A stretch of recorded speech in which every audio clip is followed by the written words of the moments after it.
Hi there. You're listening to Unnatural Selection, the show about newsy type stuff and things. My name is George. My name is Tom. And my name is Adam. And with our powers combined, we are Unnatural Selection. Make sure you visit us at our salubrious home on the web, unnaturalshow.com. Back for another week. You're hoping one day that I'll say something different, but George, you just have to come up with an alternative that you just get out faster than Adam can get back for another week in. But he can't say that. You guys have to, either me or you have to say that, Tom, because it has to be a retort to the intro. Do you see? Because otherwise it doesn't work. This is great. So just go. Please visit us as salubrious home on the web, unnaturalshow.com, and then I just yell $1 trillion coin and then watch Tom's head explode. And that's the result. You keep telling me it won't break inflation. Now you tell me it will break inflation, depends. Depending what they spend it on. It depends what they do with it. If we can just make money come out of nowhere, can't we just not inflate it? No. Can we just not? It's not up to you. Inflation is a thing that happens. Economy is not economics of money is not a natural force. There was a window okay. for the $1 trillion coin, and we've passed that window now. Window's closed. Now gone. Window is closed. But money isn't real, Adam. We can just do what we want with it. The idea of inflation, I think this is where Tom might be confused. Inflation is a thing that happens. Inflation is not a thing that people decide, right? So when they determine what the consumer price index is, what they do is they have people go out into the economy. It's their jobs to go to prices on shelves and go, how much is a loaf of bread? A loaf of bread is $3.49. And they go and do that all year long, multiple times a year. This is these people's jobs, is to collect prices on things. And then that's reflected in the consumer price index, which is what we know as inflation. Last year, the bread was $4. This year, the bread is $4.05. So that means there's been a, whatever it is, 1%. 1% inflation rate. That is independent. You don't get to decide what the inflation rate is. Well, inflation is a direct result. Price tags. Hang on. Let me get it out. Hang on. Inflation is a result of more goods chasing the same amount of supply. Sorry, the more demand, isn't more it? Demand chasing the same amount of supply. There's more dollars in the economy chasing the same amount of stuff. Yeah. If I realized, a guy, noticed that more people want this iPhone than did previously, and they're willing to pay $1,500 for it as opposed to $1,300 for it, then I'll 20% markup on that bad boy. Let's just fucking mark it up. Let's mark that up. So it's it is a function of what the market will bear. It's got nothing to do with anyone deciding the inflation rate. Now you go, because I can see you charging more for an iPhone. That's my point. Those price tags aren't a natural force. They don't just go up 5 cents. But they are. Someone in a shop decided to charge for 5 cents more of it. So it's more like if you could just be happy with the amount of profit you're currently making, which you have been surviving on. Welcome to communism, everybody. Let's just not do that. Welcome, comrades. Welcome, comrades, to the inflation hour with Tom. You know what? To my jet-powered snow machine that I'm going to I'll be the first to admit that I'm a complete fucking idiot with not a fantastic grasp of different kinds of political social systems. If that's what communism is, then great. Let's do that. I thought communism was throwing people in gulags and committing genocides on. It's also that. So that's bad. So can we just borrow some of communism? Okay, but the thing is, socialism in a free market. No, but isn't socialism dictators that use money bought on RuneScape? No, it's not.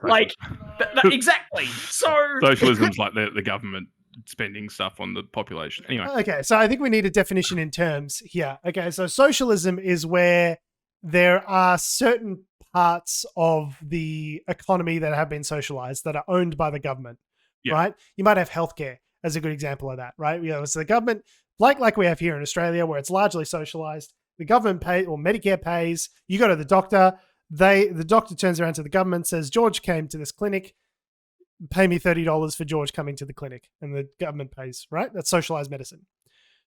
Communism is where, the ownership of property does not exist. Like the government owns everything.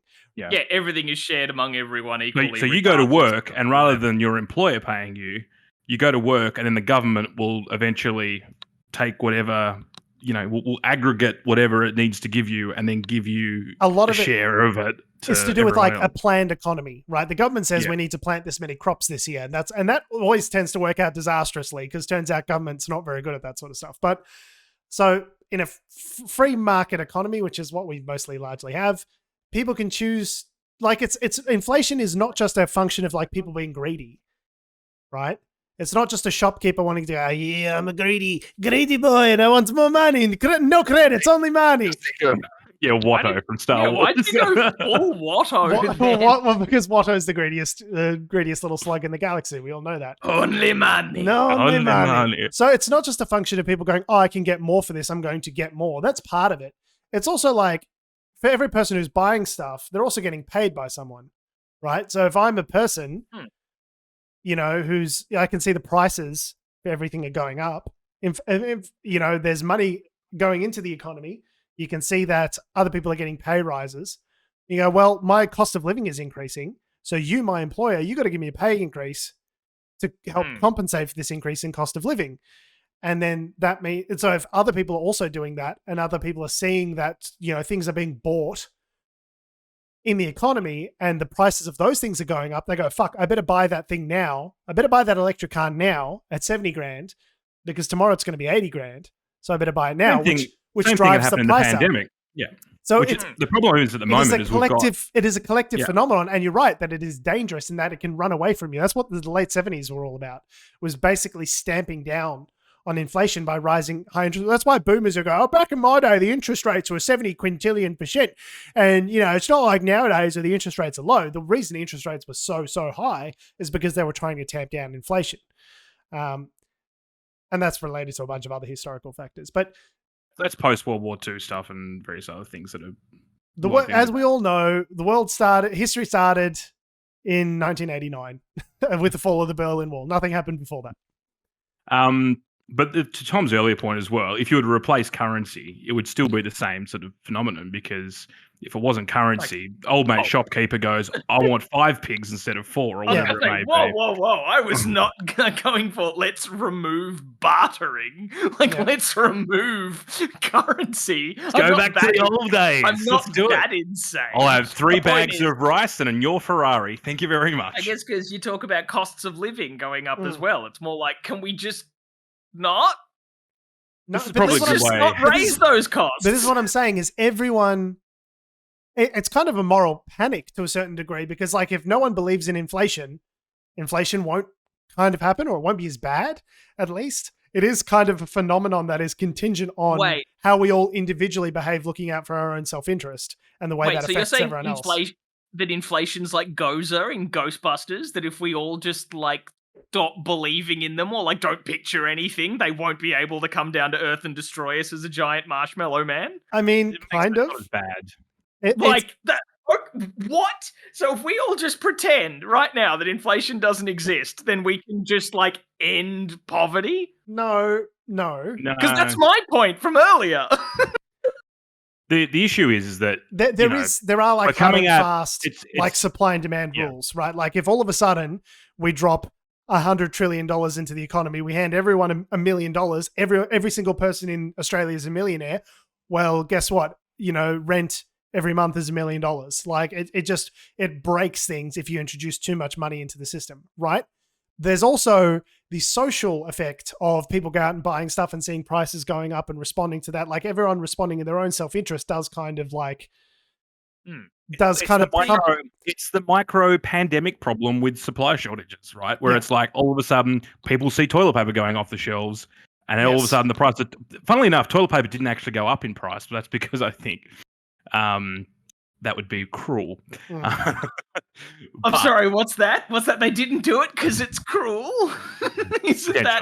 Isn't that what you're telling me is impossible because inflation is inevitable? Turns out though, if you got a Harvey Norman and if they reckon they can sell you that $1,900 washing machine for $3,000, then they will do that because it's Harvey Norman and they love a good commission. I understand what Tom's saying. There a certain element. But this is, by the way, news and comedy podcast. We've gotten to neither news nor comedy. We're just talking economics. Well, we can relate this to the inflation. Well, unless people think it's funny that I don't understand economics in the slightest, and I'm just like, but why can't we just not do shit things? Because the shareholder theory of value is inherently at its heart is psychotic. Like it is a psychopathic notion that my shares deserve to go up every year on year, month on month, every month. I deserve dividends, I deserve revenue, and I, as a shareholder, also deserve to have ever-increasing profits from now until forever, right? The earth is finite. That's capitalism, though. Capitalism is growth at all costs, right? Exponential growth, yeah. Yeah, and that's obviously not sustainable, but at the same time, like it is the only major way. It is the major way of building wealth. Like the only way to get ahead is to build wealth, is to buy something cheaply and then sell it when it's grown many times over. Yeah. So, I mean, going back to your example of if everyone gets $1 million, suddenly rent is $1 million. Suddenly, $1 million becomes meaningless. Is my point. If everyone's a millionaire, then being a millionaire means nothing. Well, yeah, but then in my point would be, but if I owned property and I was renting it out to somebody and then suddenly we're all given $1 million, it's like, well, why do I need to up rent to being $1 million? Because I've already got but $1 million. Like I've already won in that sense. I can still keep collecting my $300 a week or whatever from a person and whatever. Because it's not just we can all have nice holidays. You, as a landlord, still need to work in this economy where you need to buy food and pay your mortgage, and like your costs also go up when inflation goes up, right? So it's not just I'm a landlord, I'm rich, I can afford it. I'll only charge $300 a week because I don't care. I'll just leave money on the table because I'm a generous guy for some reason, right? Even if you chose to do that, everyone else, like if everyone operating in their own self-interest collectively results in factors that can lead to inflation. I don't know. It's a natural system. My point is that the reason this all happens is because we as society just decided that's how it happens. Well, no, we didn't. This is the not point. as a collective. In the grand we didn't get in a circle. Like, we didn't get COP26 and all sit in a circle and agree that we're all going to be selfish dickheads. It's just people are kind of naturally selfish dickheads, and that's what happens. It's a naturally I feel like for the listener, the reason why we're talking about this, you're making me so mad. Is that in the US, not core inflation, but the CPI has jumped to 6.2% in October, which, if you look at it over the last 30 years, is actually the biggest jump in a while, which has every single conservative freaking out, ready to pop their top, and pointing at Biden, going, no. But as George is about to say, there's a number of factors as to why that is. Yes, so it's not. So there's a few things on why why. So number one, obviously, the velocity of money has increased. So this is something that Ray Dalio has talked about, where like, yes, there was all this stimulus spending over the last year and a half. People have been getting their stimmies, right? And that's been going into whatever, buying AMC and GameStop shares and all that sort of stuff. You've seen those asset prices inflate massively as a result. Game stonks. Yeah, get your stonks in, boys. So now that a bunch of people are vaccinated and people are actually out in the economy and turning around and spending this money, a lot of people have been saving. They've been very conservative during the pandemic because they're worried they don't know what's going to happen. People are out there, they're spending money. The money's circulating now. The velocity of that money is increased. Rather than sitting in your bank account, it's now shooting around around the economy. And now you're starting to see some inflation as a result of that. So that's part of it. Number two is it's supply chain issues. Okay. Graphics cards are a perfect example of this. For our audience, everyone knows we all love our graphics cards. So I bought a 3070 graphics card when they first came out. Tom and I bought them around the same time, if I recall, sort of early in the year ago. Like January, and I'm like, no, that's too expensive. I can't afford that. Why would I want to buy it at that price? I think it was like January, February. I bought my graphics card for $1,100. This same graphics card now is like $1,600, $1,800 for the same 3070 because there have been supply shortages. There's been You can't have density. There's density limits in factories. Places can't open. There's difficulty with shipping and getting things across. So there's a smaller number of smaller number of graphics cards units that make their way here to Australia. And so people really want their fucking graphics cards. And they go, actually, I'll give you more money for that same graphics card that I could have bought a month ago, 2 months ago for $1,100. I'm willing to pay $1,500 or $1,600 now for the same thing. Right? It was worth it. Yeah. But that's just a temporary supply chain issue. Once those graphics cards get created at scale and are shipped across the world, when you're drowning in graphics cards, there's hundreds of them everywhere that are on sale at, Centacom and Scorp Tech and M-Wave and all these places are, drowning in them and they can't get rid of them. You'll see the prices of those things come back down. So a lot of these shocks are temporary, like lumber and construction, and all these things will even out over the next 18 months.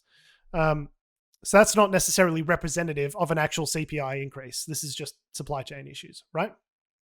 The other thing is that prices crashed last year with the coronavirus pandemic. Everyone's like, fuck, I'm staying at home, not spending any money. I'm just going to sit in a big pile of money like Smaug, and we'll see what happens, right? That's what happens when people are scared, is they get really conservative with their spending. So prices crashed last year. So a 6% increase on that crashed price, while it sounds a lot, is actually not that much because the prices last year were really low. So there's that. I think a lot of people assume, in the conservative circles, as soon as they read that headline, they think prices are, they don't factor that in. They think it's like, pre-pandemic, like it's a 6, like, you don't factor that in. Yeah, it's something that humans doesn't play in the headlines. Yeah, exactly. It's something that humans are really bad at. There's a great Tim Hartford book. He wrote The Undercover Economist, and there's a book he wrote recently called How to Make the World Add Up, which I read, which was a really good book in sort of helping pass numbers and how numbers are presented in the world. Because if you see a percentage, one of the things he says is if you see a percentage point, it's up, consumer prices are up 6.2% in October. Yeah, okay, but compared to what? What is it like? Yeah. Percentage points mean nothing because it's completely relative to the other thing that it's being compared to, which if you don't have a barometer for that, it, might sound worse than it is. People go, these breathless headline saying, inflation jumped 6.2%. Oh my God, the world is ending. But if you look at it in a graph, it's like a little sort of, it's going up and up and up. It goes sort of dips a little bit because of the coronavirus pandemic and then bounces back. And if you look at the gradient of that line, it's more or less where it should be in this point. There's a bit of a dip and then it's back on track to where it otherwise would be. It's probably one of those things where it's like, let's wait and see in 2 or 3 months what it's doing then, or the next quarter or whatever. Yeah, if we got another 6% 6 months from now on top of that 6%, yes, then everyone should start freaking out. Yeah. But the other thing is, like, in terms of consumer goods, there's a couple of things in that are or what are classed as, consumer goods. Energy, fuel prices is the big one, right? Everyone's out, everyone's driving around. Is CPI, no fuel. Consumer Price Index, is just a arbitrary metric of like, these are the things that we've chosen to measure in the economy, what their prices are all the time. But there's other things. There's so many things in the economy. Some prices for graphics cards, you look at that and you go, inflation's 600%. But it's like, but it's not. And also that's not measured. That's not sort of accounted for in that statistic. So the CPI measurement itself is not necessarily a reliable indicator of what's going on. They're called core CPI. It's whatever they measure in terms of the other stuff. But part of it's fuel. There's energy issues. I mean, the UK's got it as well. Fuel, oil prices weren't going great over the pandemic. Everyone's out and about now. Oil prices going through the roof. It's hard to get supply. There's supply and demand issues, as George said. You look at things like food, in the food category, meat, poultry, fish, eggs have collectively risen. And that's because, again, now production of those farming products has to increase because everyone's going to restaurants now. Everyone wants their steak and their salad and their chips or whatever it may be. Because of that, there's more demand. Prices are going to rise. So, yeah, I mean, this is in the US as well, which is a different market to Australia. But I think in Australia, we'll find that the same thing happens. The question is, how high will inflation go and how long will it last for? Because I know that in Australia, for instance, the Frydenberg, his big thing was, we need to get inflation ticking up to also get wage growth going up, and unemployment down. So yeah, it's just a question of like, once you get it going, how do you control it? You don't want runaway. You don't want runaway inflation. Right. No. He wants to grow wages. That explains why he was just happy to hand JobKeeper over to people who didn't need it. Right. Gotcha. He's actually a genius, Frydenberg, not a complete hack piece of shit. He is in fact a hack piece of shit. There's also more reasons. Okay, I'm not done. I appreciate you trying to move the conversation on, Adam, but we're talking about inflation. This is the inflation hour with the boys. The bond market. So there was a story recently that came out from Marketplace from NPR last week, which talked about the 3-year bond market. And I won't go into too much of the detail, but essentially the bond market, but people who are buying bonds, people buy bonds as a hedge against other kinds of things happening in the economy. So you buy a bond. Bond is just a loan, an IOU. I give you $100, and in X amount of time, you give me back $103 or $105. But it's guaranteed by the government, which makes it special. It's thought to be much more secure as a way of generating revenue than shares or something like that. So depending on what the bond market's doing, you can then make inferences as to what the investor class thinks about the economy at large. And what the bond market is saying is that they believe that the inflation is transitory. Otherwise, they wouldn't be making investments that lead to an X amount of percentage return in 3 years. So they know that these factors are not permanent factors, they're temporary factors. So bond market, that's an important one. And people are blaming Joe Biden's infrastructure bill, which passed, hasn't even gone into effect yet. Did it pass? It has passed. Well, it's passed the House. It needs to get ticked off in the Senate and then signed. So, and that's still where we have dickheads like Manchin, right? Yeah, Senator rather. It should go through. It's a more bipartisan piece of legislation than the reconciliation bill. But interestingly, though, members of the Republican members of the House that voted for the bill have been called traitors and are being given death threats by the Republican base, and even the Republican establishment are stripping them of their committee assignments. So for the crime of bipartisanship, they're getting stripped from their their sort of prized positions on the whatever it is, the House Intelligence Committee, or these are ranking members, some of them that voted for this bill, and they're essentially being punished for voting with the Democrats and helping them get a piece of legislation through, which is fucking crazy. That's so crazy that is happening. But that's so anyway, so the infrastructure bill has gone through. People are going, oh no, new spending, new money, that's going to make inflation go up. And this is, on top of the inflation that's already happened. But the bill is costed, which means, well, it's costed, mostly costed. Joe Manchin tried to stick his little dick in that as well. But essentially what it means is for the amount of money that we're spending, we're also taxing to a similar amount. So it's not as though new money is coming into the system. They're not making new money. We're not creating debt in order to fund this. We're going to spend whatever it is, $1.7 trillion, and we're going to raise $1.7 trillion in taxes. So it cancels itself out, if that makes sense. That is what I have to say about inflation, which, as it turns out, I feel very strongly about. I posted this article and I was like, I made a joke about the velocity of money, and then George was like, firstly, here are my 7 points. I was like, he's been doing some research. But yeah, to my mind, it's just a question of, what happens down the line. So, and can governments control it? Because it's not going to be just an American thing. It's going to be Australia. It's going to be all over the world. This is going to be an issue. Yeah.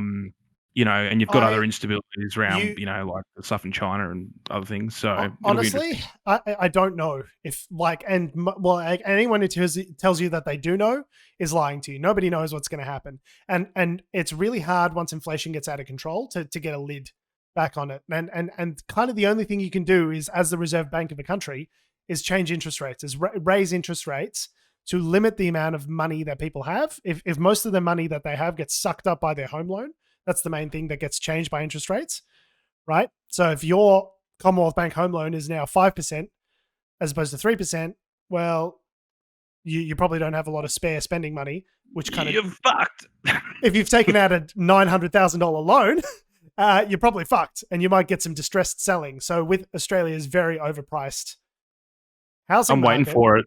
I'm waiting for it, man. Let it happen. Let's do it. Let's crash that shit. Historically, interest rates hover around 5%. And I do think there are people who have borrowed way too much with the understanding that, house prices are just going to fucking go up forever. There's no way you could possibly lose. Whenever you hear someone saying there's no way we could possibly lose money on this tulips, Hans, there's no possible way that we could lose money on spending $1 million on a little 2-bedroom shitbox 30 kilometers outside of the city,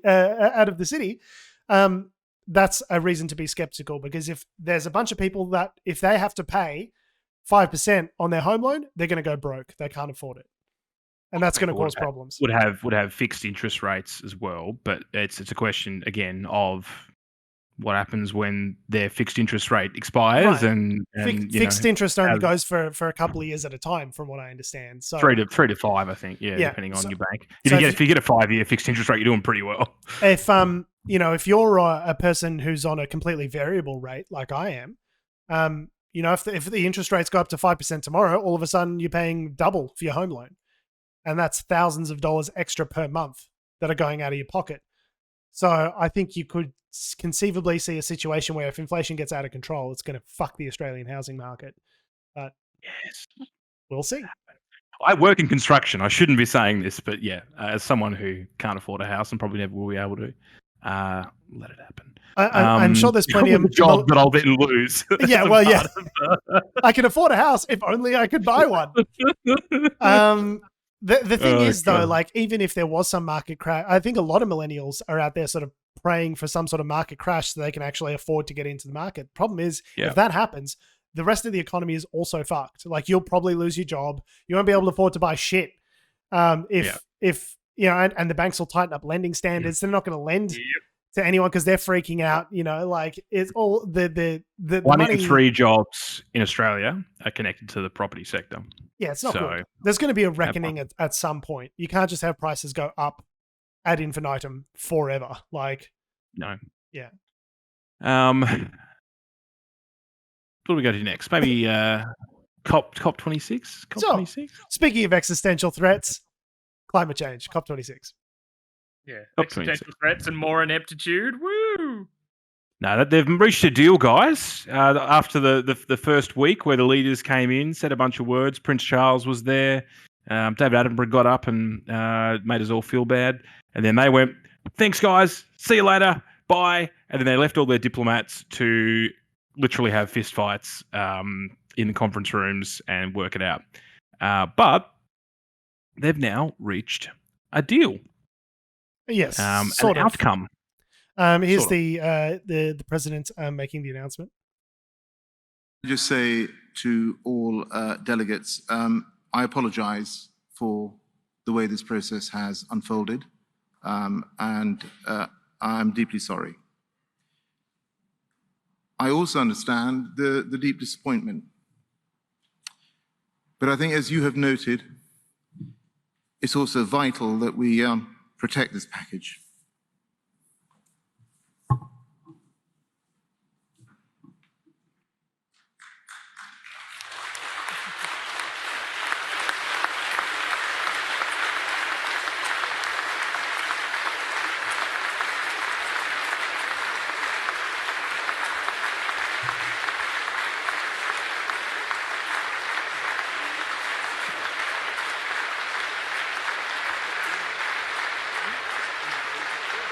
Delegates, please. Delegates, thank you, friends. We need to proceed. Thank you very much. So what he's talking seriously, about there. We need to proceed. Like, literally, we should have started yesterday. We don't have time to just be applauding. Climate change is real. So what he was saying, what he was talking about there was they were basically ready to lock it in. Like, the whole point is trying to cap global warming at 1.5 degrees Celsius above pre-industrial levels. And there's a whole framework and a bunch of work that goes into the contract that you have to sign basically. And then they're about to do it, and then India was like, whoa, guys, wait a minute. We just had this great idea. Can we just change some wording around? Can we just do a little bit of mix them ups? So they proposed replacing the word or the phrase phase out fossil fuels with phase down fossil fuels. At which point every single small Pacific Island nation president just sort of went, "Oh, fuck's sake." Went, "Ugh." And yeah, so they, as he said, in the interests of protecting the package, they all sort of went, fine, we'll do it, but they weren't particularly happy about it because it effectively weakened language means that, eventually there'll be some countries that can go, oh, skip around the edges and Yeah, we can not still use exactly. coal. Yeah. And that's basically it, is that, I mean, India's really worried that, at the end of the day, they've got a lot of people in poverty still in India, and that they're going to be adversely affected by any changes that are put there. I thought India, I was listening to, I think it was The Bugle the other week, where they talked about just the issues with supply, like energy supply in India, and that they had recently just learned that they only had 2 weeks worth of coal left. Yeah. And there was like rolling blackouts and things like that. So yeah, it's I understand from their perspective, it's very much the phasing out of coal quickly would leave us without energy. It took them, yeah. And it's not a few people, it's 1 billion people. Yeah, yeah. Like, it is a fucking huge place. Yeah. But yeah, it's frustrating, I guess, for, meanwhile, Micronesia and Kiribati, is that the country? Places like that are just like, and Tuvalu cool. and Tuvalu, yeah, all those places just like, like, great, yeah, but also we'll be underwater if we don't do something about this. So yeah, hope you guys like refugees. I hear Australia is very fond of people coming by boat, so I'm sure it'll be fine. So fond of displaced refugees from other places. We love them. We love them so much. We put them all together on a lovely, happily named. Oh, we don't put them on Christmas Island anymore, do we? But yep, too many crabs. We're awful. We're awful. We're terrible. And I imagine the current king of terrible land, Scott Morrison, who's still welcome to come here and eat my ass, by the way. Scott Morrison probably just absolutely creamed his jorts to hear that it wasn't him that was trying to, when someone else said, hey, can we change the language just to still allow coal to be a thing? I imagine wherever he was in the world, he just like spooged slightly because he's a fucking hack who loves coal. Yeah, I can see Narendra Modi with a piece of coal there going, don't worry, guys, it's coal. Don't be afraid of it. Don't be scared of it. And Scott Morrison's just wiping his brow going, oh, fuck, it wasn't me for once. Fantastic. Yeah, he's just like, sorry, Mr. Speaker. Yeah. So the changes that have been made at COP26 will limit greenhouse gas emissions to the extent that will leave global temperature rise still at 2.4 degrees Celsius. So a catastrophic level is anything over 1.5, and we are looking at 2.4. So right. So even if everyone follows this agreement to the letter, it is still not enough by nearly a whole degree. This non-binding, not legislated agreement, which there's no enforcement mechanism to make people do it or not. If everyone does 100% perfect on that test, we will still only limit global temperature rise to 2.4 degrees Celsius, which... so it's still nearly an entire degree higher than the bare minimum we need for maybe things to not be catastrophic. And bear in mind, the entire duration of the Industrial Revolution to now is what has not quite yet gotten us to 1.5 degrees, right? Yeah. So, like... Yeah, so well, that's not what they're saying, though. Just to be clear, they're not saying that. There's the deal is still, the aim is still to try and cap things at 1.5%. But that's the aim. But based on the current modeling, based on what they've actually pledged to, it's only going to limit to 2.4 degrees Celsius rise. Now, keep in mind, the last ice age was minus like 2 degrees. So just keep that in perspective. 2 degrees doesn't sound like a lot, but it's really a lot. Yeah. Oh, yeah, it's heaps. And that's the point I was trying to get to with so, they measure this as to pre-industrial levels. So that was 100 plus years ago that it's taken us just through general advancements of tech to get to this point. So I imagine the next 10 years, we will probably Like, if we just fucking did nothing, we would do as much damage as it took, as long as it took us to get here. Oh, much more. And Much more. Exactly. So that's why it's like, if we follow these non-enforced rules to the letter, everyone, all 197 countries or whatever, everyone does it at the perfect amount, we will do the entire industrial age again. We'll do the industrial we'll do the industrial revolution in the next 10 years. More or less. It is, and that's if we follow the agreement. Like, that's before we let like fuckheads like the Republicans or whatever just stick their dicks in renewable energy and make it still coal somehow. The modeling for some countries like China and India is for their emissions to actually go up before they go down. Like, that's built into the assumptions, is that we know we're going to need more energy, and that energy is going to have to come from coal.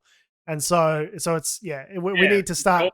We need to have we need to have started doing something 30, 40 years ago. But we don't have the time to fuck around with all this sort of stuff. Exactly. Anymore. It's really we do not have the time to fuck around. So we can't have sure, all these conferences are great, but if the result is still something that, even if everything is done perfectly, isn't enough. The time for that kind of horse shit was 40 years ago. It was before any of the three of us were alive. Yes. Was when that time was, and we're only just having it now. Fun fact, a lot of these plans are built on planting trees, right? Like, part of this is like, okay, well, we're going to offset some of the carbon we're going to release into the atmosphere by planting more trees. Turns out there's literally, they did the modeling, there's not enough surface area on the earth to plant as many trees as would be required to offset. Like, if everyone who says they're going to plant additional trees to offset their carbon emissions does that, there is literally not enough surface area on the earth to plant those trees. So you keep in mind as well that the ocean is a massive carbon sink as well. Yes. So, as parts of the ocean die off, like you've got, kelp forests or whatever it may be, ceasing to exist, then you've got huge carbon sinks just not functioning anymore. Away. So you can't replace that. And this is which sort of connects into a whole other problem of ocean acidification. Is we've been pumping all this stuff into the atmosphere. The ocean's been absorbing a bunch of it, but there is a finite amount that the ocean can absorb, and it's actually fucking with aquamarine life. All this additional energy that's being pumped into the system is causing acidification and things like the bleaching of our coral reef here in Queensland and things like that. There is an unhealthy amount that's being changed, and then that's going to have feedback loop effects. If all of this carbon is not getting sunk into this environment and stuck here, then it's going to be released into the atmosphere. It's going to make the melting happen faster. There's a feedback loop where if you start breaking things at this level where we're currently at, it's going to make things happen much faster later on. How about, so I assume with that, the stat that you mentioned before of that there's literally not enough surface area of the earth to plant trees to to offset the carbon that would be released in the atmosphere. I'm assuming that is based on currently now the amount of space that is available to plant trees. Yes. Or did they mean assuming there is nothing on the earth? It was literally all just trees, it still wouldn't be enough. No, as in based on how much earth we have available, empty space we currently have on land, okay, it would need to be all trees. So then my proposal is that we just knock down rich people's properties. Eat the rich, Tom. Here he is. Everyone. Just as a rule, if your net worth is above a certain amount... gentlemen, Eat the Rich Tom has entered the arena! If your net worth is above a certain amount, we just knock down all your shit. You get to live in a small apartment like the rest of us, and we put trees. Look, if this is also Putin's ideology, maybe I'm on board. There is definitely something to be said for, I remember hearing a Freakonomics podcast some time ago, which basically made the argument that there's no dumber use of land than a golf course. There's something that services a small number of hyper-rich people at a massive cost to the environment when we could be building dense housing on it. We could be doing, there's all these sorts of things that we could be doing with that land where it's being used basically completely unproductively as leisure for a very small number of rich people. George, but the members. But the members. They're also subsidized members. because of the way things are organized in the US. I don't know if we have the same laws here. There was also a bunch of like tax subsidies and loopholes that actually help to facilitate those, golf clubs and things like that as well. So they're exempt from normal land tax and situations that you would have. But you know what? Reckon to appease the members, Adam, let's just keep it as a golf course still. Like, you can still play your golf on it. Think of it like all those years of practice you've been putting into it, because you're probably a billion years old. Like, let's just keep all those years of practice in it. There's just trees there. Think of it as like hard mode golf. Yeah, it's tough mudder for golf. You still play golf. There's just massive trees in the way. How good's your drive? That drive you've been bragging about when you're sinking pints with all your racist mates. Why don't? Let's just put trees there and still play golf. You can still play golf. I'm not banning golf. I'm just putting trees in the way. Try and hit your ball out of the swamp. Exactly. Like, there's already sand traps. Just make the whole thing a tree trap. Ironically enough, the old golf course down where we live is actually being turned into a nature reserve. So there are some instances 10 out of 10. where There we local go. city councils have the power to buy that up. Yeah. But to move things along, everything will be fine because Rivian has come on the scene, guys. Rivian is here. So for those who don't know, Rivian is the electric car startup recently IPO'd at a valuation of $100 billion.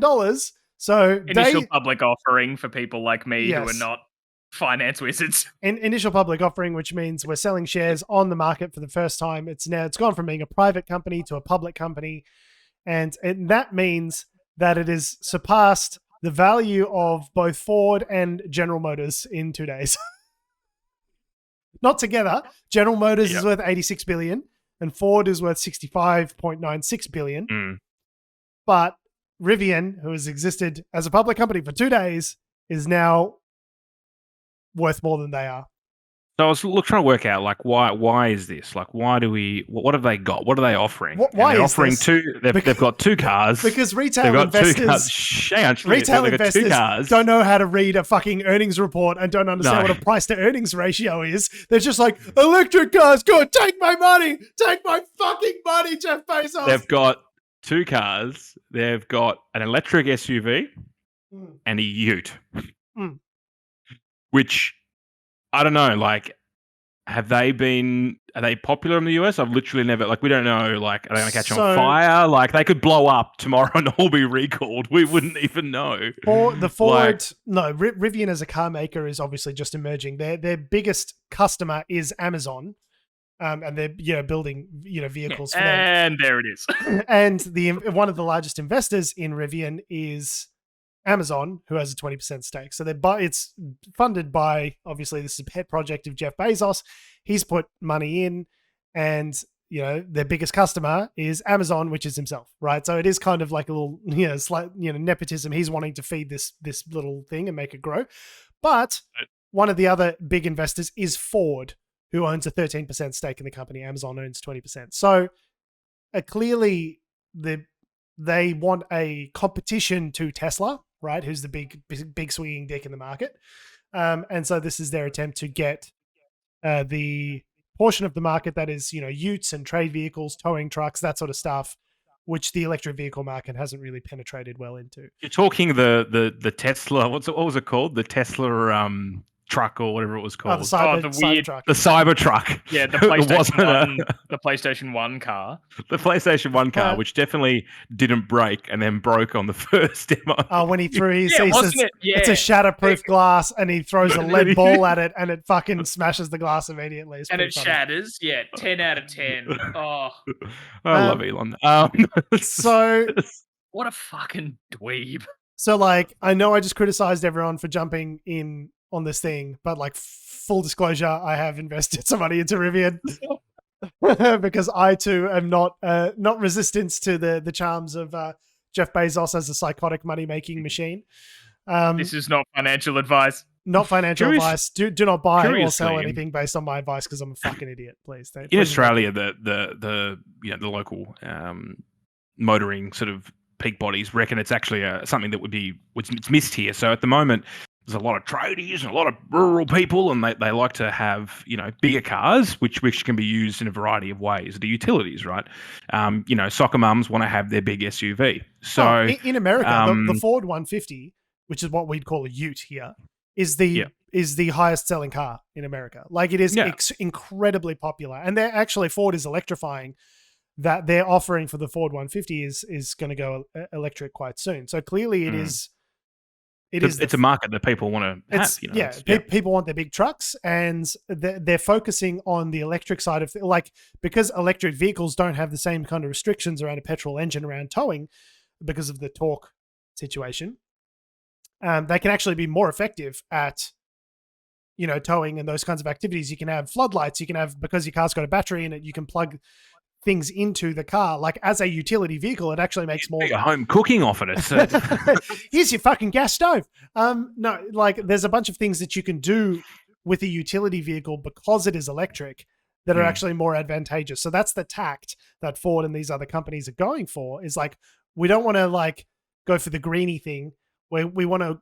The Gruen Transfer did a really good thing on this the other day. They want to go for it as the better option, as the juicier version, as the the more grunty option, rather than appealing to people's sense of, wanting to save the planet. Because clearly COP26 has proved that doesn't fucking work. So you got to sell it based on features rather than, And curiously enough as well, did you guys see Scott Morrison's photo ops with the electric vehicles? Tell me. I did not. What did he do? Well, I've got now got to bring it up, and I've got to remember exactly. I've brought it up, and I wasn't quite prepared for it. But basically, he had a bunch of photo ops with the electric vehicles. The federal government's going to help subsidise, I think, work with the private sector to make more charging stations. But this is the same guy. Me, sir. Is this the same Scott Morrison that said electric vehicles were going to ruin everyone's weekend at the last election? Yes. Was this the very same? That's exactly the same Scott Morrison. Labor's going to make you buy one of those bitchy electric cars for pussies, and he's going to ruin your fucking weekend. Next election cycle, electric cars are good for the environment. They're safe. They're sustainable. We want you to buy one. We're investing $500 million into charging infrastructure. Mr. Scott Morrison, doesn't that make you a complete fucking hypocrite? No. The technology's changed so much in 3 years. So much has changed. Would we call that a backflip, or we might call it? No, it's a forward flip. The opposite. No, I'd call it a pants shitting in Macca's. Some might call it a pivot. They're pivoting, guys. Pivoting real hard. Hard. Pivoting his turds into his underpants. And I'm ripping through the articles here because I'm a stickler for time. Speaking of the federal government, there's been, we talked about this the other week, that there's branch stacking going bananas here in Victoria, and it's happening everywhere basically. But basically, Michael Sukkar, who is a federal minister, his brother Paul Sukkar is currently is part of a defamation case, where basically the allegation is that he and a handful of other handpicked people who were employed as what are called electorate officers in 2016 or between 2016 and 2018 actively went out and tried to recruit members to support the respective sitting members and enhance the right-wing faction of the party. Now, which party? The Liberal Party. Liberal Party, all right. Yeah. Liberal Party. So we're talking about a party that clearly has its shit together. We're not talking about Labor, so who else could we be talking about? because I was going to say, because last time we were talking about branch stacking, it was the Labor Party. So. No, this is the Liberals. This is the federal Liberals. Yeah, cool. Cool. So the issue is that this report actually came out like a couple of months ago, I think, by Fairfax, Channel 9, and various other things. But they alleged that a gentleman by the name of Marcus Bastian, who was a Liberal Party member, was basically the architect of this scheme. And he's gone, That is outrageous. That is an outrageous claim, and I have decided to sue you guys for defamation. And he's in a classic Liberal Party maneuver. What could go wrong? Let's take them to court. Let's sue them for defamation. Liberals don't have a great track record of suing people for defamation based on allegations of corrupt conduct. It seems like there's a couple of examples where it's kind of bitten them in the ass a little bit. Exactly. So, but yeah, they've gone to, and it's an open hearing, obviously. So evidence is now, well, the defense, so Knight and Fairfax, they've here's a little thing. Said, if you're going to sue someone for defamation, there's this little thing called discovery during the legal process, which is where the lawyers get in there, they look at all the paperwork and they look at all the pay slips and they have their little whiteboard and they put things up on the whiteboard and they start discovering facts. And the problem with suing someone for defamation is that if the facts don't line up with the defamation, truth is a defense for defamation. It's not defamatory if the thing that they said about you turns out to be true based on the evidence. And during the discovery process, evidence might come to light, which proves those things to be true. Well, this is actually, and I don't think this is even discovery. This is like a part of the course. Documents filed by Nine Entertainment. But anyway, so what effectively happened was that, Paul Sukkar was working for Kevin Andrews' office, and he personally recruited 58 members in February and March 2018, that despite being hired to work in Mr. Andrews' office as an electorate officer, he's actually done very little work in that regard. He's literally just there to try and boost the numbers prior to the next sort of round of pre-selections. Now, so to clarify, an electorate officer, just to say that, it's not someone who's it's basically someone that is employed by a federal member that is there, paid by the taxpayer to do work for that member. So their work has to be specific to fulfilling the obligations of that member. So it doesn't matter what party you're from. If I'm the federal member for Melbourne Ports or whatever the seat's called, then I have to be serving the base. That seat, right? It has to be everyone on both sides of the equation, and taxpayers' money goes towards employing staff to help with that. So I love that we need to explain if you're employed by the government, you need to do work for the government for people. Yeah. But of course, the people that are generally employed in those roles tend to be aligned with partisan values, or that they're working for a Liberal Party minister. A certain degree of nepotism that comes along with it, right? Like if I'm a guy and I'm in a seat, I might hire some friends and family members to do this work in my seat on my behalf, right? Like, which is the same thing where, like, qualified person, you're doing favors for your mates. And there have been examples in the past of people being on the payroll which haven't actually been doing work. There's just a name on a piece of paper, a paycheck goes out to them every month.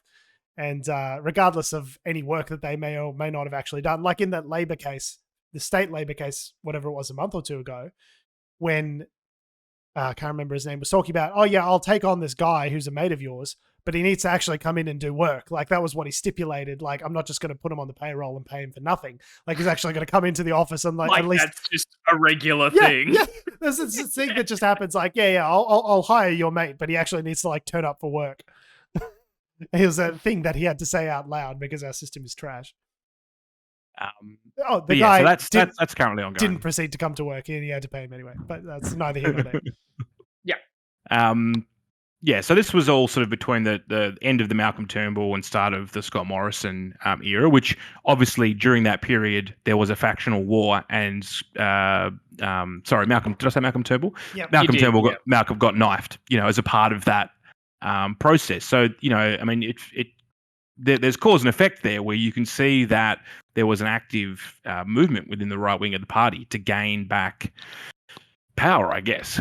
And look, it's only 58 members that they've been able to really prove. So as to how widespread and corrupt it was, really, it's hard to say. What we do know is that under the drive to increase party memberships in Melbourne eastern suburbs, the scheme recruited 5,850 members in 2016 and 2017, and a 62% increase on the number of new members which was a 62% increase of new members from 2014 to 2015. I look forward to 3 weeks of breathless News Corp coverage about this in the exact same manner that we had on the Labor side. I don't see any reason why 3 weeks of breathless media coverage from News Corp, owned by Rupert Murdoch, wouldn't be as forthcoming this time round as it was last time round. They're of equal import, and I expect the same amount of coverage, and I will not be disappointed. Interestingly, that Mr. Bastian, or if that's how you pronounce his name, he actually resigned from the Liberal Party last year.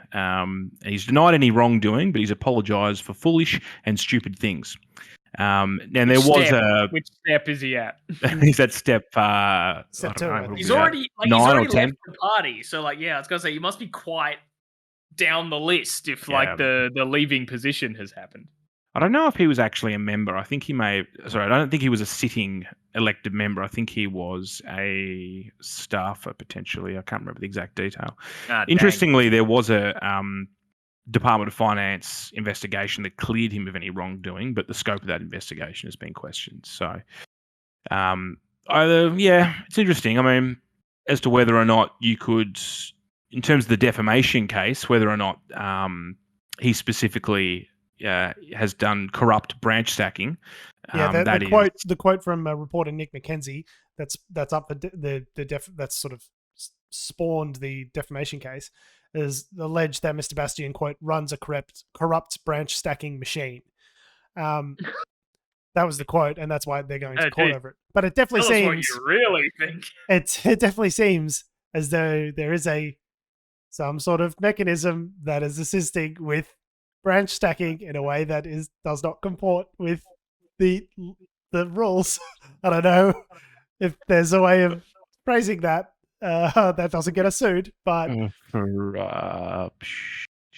corrupt. No, I can't do it. Can't say it. It's really hard to get it out. I don't know. There have been some who have described it as corruption. There you go. Legally covered. Oh, there you go. I'm hearing. That's what Donald Trump would do all the time. I'm hearing. They're calling. People are telling me. This is what I heard. I read it on Twitter.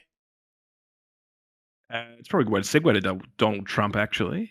So he himself is involved in some legal shenanigans in the US, I believe. Some shenanigans. And I think they were trying to get some of his records, I believe. Is that the case? Yeah. So the January 6th Commission have okay, let's go back a few steps. There was the January 6th Capitol riot where people broke in and tried to stop the certification of the vote taking place. And a bunch of people saying hang Mike Pence and all that sort of stuff. A few people died. Yeah, a few people died. Not good. Didn't someone tase their own balls or something? I do remember that being among the one of the things that went wrong. So there was a commission set up to investigate the events of January 6th and make sure that democracy isn't overthrown. I don't know. Yeah, they seem to be concerned about that for some reason. Now, as part of that January 6th commission, they have the people running that commission, and it is like slightly bipartisan. Like it's not just Democrats. There are a few Republicans that have been willing to take part in that process, including Liz Cheney and previously prominent Republicans. So they've requested documents as to what Trump was doing on the day during January 6th. And it's come out during the course of this investigation that Trump and his associates were actively involved in drumming up support for this idea of not certifying the election. And I mean, hardly surprising, right? Anyone with half a brain could have figured that out. But there's additional documents that they've requested as to Trump's specific involvement and what he knew and when and all that sort of stuff. Now, Trump is claiming executive privilege, saying, I don't have to give you those documents, I guess, because I'm still the president. And so he's recently lost a case in federal court saying that, no, you're not the president anymore. There's only one president at a time, and that's Joe Biden. And he says that those documents are not protected by executive privilege. Yeah, he has waived executive privilege. Or quote, and he's the only one who can do that. Yeah, quote, presidents are not kings and plaintiff is not president, which is the judicial equivalent of going, oh, shit. Yeah, that's like a double smackdown. It's like, Pew, pew, pew, pew. Yeah, we know as president you wanted to be a king, but you are neither king nor president. Yeah. shut the fuck up. Now, obviously, it could get dragged into the Supreme Court, and Trump's allocated a few justices there, so there's a conservative majority. So, it's the whole process is going to get delayed even further. They initially requested these documents in August. It's obviously now November, and it might be another couple of months yet before those documents are actually in the hands of the investigative committee. But be a nice anniversary present. Yeah, I know. First one is paper, so there you go. So it is a blow to Donald Trump, but I mean, this whole long, drawn out sort of legal process might take some time before it actually comes to fruition. Something which is interesting is that, Steve Bannon has been subpoenaed in order to appear in front of this committee, and now looks like he's going to face contempt charges as a result of refusing to participate in this process, which is interesting because previously under the Republican administration, there was an investigative committee, the impeachment committee, and they subpoenaed various people, and those people didn't turn up because the Justice Department was run by Bill Barr, who worked for Donald Trump. So they're like, okay, well, you're not going to arrest us, so I don't need to give a shit about your fucking subpoena. Go fuck yourself. And so they just didn't participate in the process. Now that the Democrats have control, the people might actually start to face consequences for all these sorts of things. But be nice. Yeah. It'd be nice if people good. faced consequences for once. Steve Bannon, in particular, is not protected by presidential privilege because he didn't work for the president and hadn't worked for the president for several years at the time that he is. It's, I have as much a right to claim presidential privilege as Steve Bannon does at this point. So it's it's a pretty interesting legal tactic that they're trying to, but yeah, good that they're actually holding some of these members to account. I don't think the full sort of high resolution rendering of what happened on January 6th from at least Donald Trump's perspective is necessarily out there yet, and I'd be really curious to see exactly what he ordered and who he told what to do what. Like it seems obvious to me that he tried to subvert democracy and claim the election, even though it was clear at that point that he'd obviously lost. But I'd like to see the documents. I'd like to see it in black and white, so it's there for the historical record. So when people in the 24th century, he would have written stuff down. No, but people around him are emailing things and sending messages, and there are documents that could be gathered on all this sort of stuff. But they were making calls. They were trying. It was like they were trying to whip a vote or something. Like they set up in a hotel, and they're members of Trump's staff that we know were essentially whipping votes to overthrow democracy. And it's only because a few key people in a few key areas refused to go along with that process, like Mike Pence in certifying the election, that I guess it was clear to me that things were dire, but I don't know that I really recognized how dire they were. And that's just based on the public reporting that's come out. There's even more to come with these documents that Trump's trying to protect with executive privilege. Of course, if he wins the next election, the executive again, we'll be back in it. So yeah, hopefully something comes out before then. I'm really worried that Trump could really A, genuinely win the next election, or B, claim to have won the next election when he inevitably runs. I think that's it's not over. This whole Trump thing it's out of the news headlines day to day, but it's not over and done until he dies. I think he's going to keep ruining society as long as he's alive. Remember when we thought he might die imminently? When he had COVID. Yeah, that was. Oh, those are the days. That was a good week. Tell us about the Kennedy Awards, Adam. Oh, it's just a nice little, little. What's the thing you do at the end of a dinner? Dessert, maybe? Dessert for... not an aperitif. Aperitif what? is It's an appetizer, isn't it? Yeah. No, not an aperitif. It's a... Fagotto. Yeah, like a liqueur that you have a little post-dinner... Yeah. Nightcap? We'll no, there's a word for... A digestif. Isn't that it? Digestive, yes. Okay, we'll go with that to send the listeners into that good night. Now, the primary I guess, journalism awards in Australia are the Walkleys. They are, held in high regard. But there are other media awards in the country, and one of them is the NRMA Kennedy Awards, which, basically look for, excellence in journalism. And all the funds from that also go to the Kennedy Foundation as well. So it's there for a good cause. But some have questioned, like, the prestige of the awards has been called into question, shall we say, at various points. And you can see examples of potentially why some people might be saying that, because, for instance, Peter Credlin won an award for her in-depth, story about Dan Andrews and hotel quarantine. John Laws, another conservative commentator. It seems like there's a real conservative bent to this fucking awards show. That political hack Peter Credlin and her fucking hack job political takedown of Dan Andrews was worthy of an award, but okay. Whatever. I mean, some people could argue it as cutting edge journalism. Other people would argue that it's a partisan hack. It just depends on your. There's a great tweet from Steve Dow. If the Kennedy Awards judging panel thinks what a partisan hack such as Credlin does is, quote, reporting, then it has no business judging journalism. What a piss take. Yes, agree. But perhaps the most telling thing of the success of the night was when a particular gentleman went up. Michael Rodden won an award, and he made a bit of a joke when he won the award. He went up to accept it, and he said, "Oh, well, I've just sort of won one of the Bogan Walkleys." At which point they cut the lights, cut the music, ushered him off stage, and then the record scratch. Several minutes later, he was asked to leave. The venue.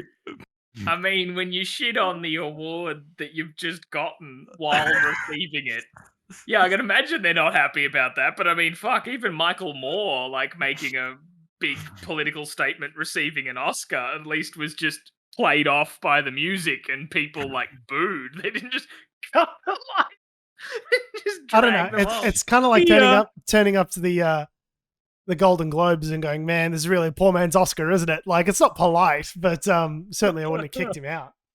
Yeah, surely, let's, geez, have some sense of humor. Yeah, it's a BAFTA. It's no Oscar. I mean, yeah, you could argue maybe there's a conservative bent to the awards, but I mean, shit. The whole... Peter Credlin won for long-form journalism, which is a fucking joke considering the amazing stuff that Four Corners has been turning out over the last year. The fact that Peter Credlin won for a political hit job is it is an absolute joke. What an absolute piss take. There's so much good stuff. The stuff about the women's movement and, the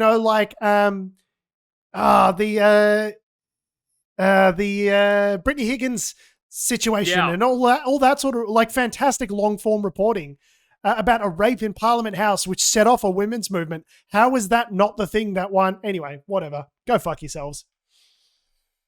I think I mean, it's not a for-profit organization, so I don't want to sort of shit all over them too much, but I welcome those, and they're homophobic as fuck. I welcome the Kennedy Awards, as Tom welcomed Scott Morrison to eat his asshole. I too welcome the judges of the Kennedy Awards to come here and eat my asshole. It also probably, you've got to self-submit, I think potentially, for looking at this, look at how to enter it. Yes, one entry. Kennedy, please. Details required on the cover letter for entry, names of all journalists on the entry, date of publication or broadcast, place publication at outlet, a maximum 400-word statement supporting your entry, subject line, award entry in the category name, a current portrait, and the entry is a $50 tax-deductible donation for every unrelated piece of work. For a series, maximum 5 of related items, also a $50 donation to the Kennedy Foundation. But hang on, but these are... Journalist Peter Credlin, 400-word summary. Dan Andrews, cuck, lol. And we have a winner. Like, these are sponsored, organizations, right? The Kennedy Awards are sponsored. You can go in for a sponsorship on the Kennedy Awards on the organization. So, like, obviously, public funded journalism is not going to win. Like, surely the private media entities who contribute real dollars, like, Yeah, there is a conflict of interest there Yeah, where it's no like, shit. yeah, well, we could accept dollars from the people that we're potentially Something awarding to things to, win. which by the way is a problem with a lot of different awards. Like the property sector is a big one where a lot of builders are like, yeah, I've got an award, and it's like, yeah, it's because you're a Paid for part it. of the organization Yeah. that's part of anyway. But it's nice to get a gong. I'm sure Peter Gredlin's quite happy with herself. Whether or Just not generally. I the think Bogan Walkleys. I don't know how that was allowed, by the way. That like the former chief of staff of Tony Abbott, someone who's clearly a partisan political actor, is allowed to be a journalist, and like we're all meant to take that seriously. The whole Does she have journalistic career is a fucking joke. Let me see if I can find her. Does she have a qualification? I actually don't know. She might have a Bachelor of Journalism or something. He might. I'll have to do some research, but no, that's just all her articles. No, that's no good. Well, I mean, a lot of her stuff, by the You've way, written a lot of journalism. is opinion based as well. Like it's yeah. not. She's a commentator. Yeah. What is it with Anyway. liberals in getting drunk driving offences? In 2013, Credlin pleaded guilty to a drunk driving offence, recording a blood alcohol level of 0.075, but did not have a conviction recorded against her. Oh, there you go. But you got to get home somehow from all these long lunches that you have as a part of a government. A lot of boozy lunches in government. That's a true. lot of boozy lunches. Yeah. Yeah. Anyway, so we'll stop alleging things that may or may not have happened, and Well, there's potentially citations for it. I'm not making it up. call it a day. On that note, we have been, we are, and we always will be Unnatural Selection. Visit us at our salubrious home on the web, unnaturalshow.com. You can follow us on all the bullshit social medias that are ruining the world, that have, do, or ever will exist at Unnatural Show, Facebook, Twitter, Instagram, and YouTube. Make sure you follow me on Instagram and Twitter at George Tsipos. You can follow me on Twitter at Tom D. Heath. You can follow me on Instagram at AC You can follow us all down to the Kennedy Awards. We'll be having a boozy lunch, courtesy of someone who's sponsoring the event, who certainly doesn't have an interest in winning awards. Thanks for listening, guys. Love your faces, and we'll see you next week.